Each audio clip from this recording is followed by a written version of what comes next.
Alright, here's a quick and easy tutorial on how you can unfollow multiple people on Facebook. First off, we want to open up the Facebook app, and then we want to click on our profile icon here in the top right corner.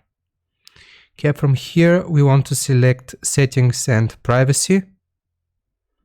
Then click on the first option, settings. Okay, where it says search settings, we want to press on and we search for newsfeed.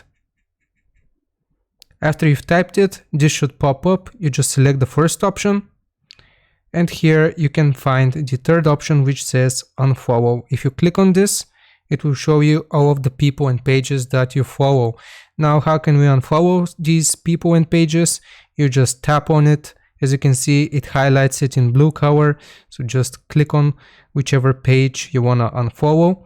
And after they are all highlighted, if you press the back arrow right here, and back again, as you can see, it will say your preferences have been saved. So that is how you unfollow multiple people at once on Facebook. Thanks for watching, leave a like and sub. Bye.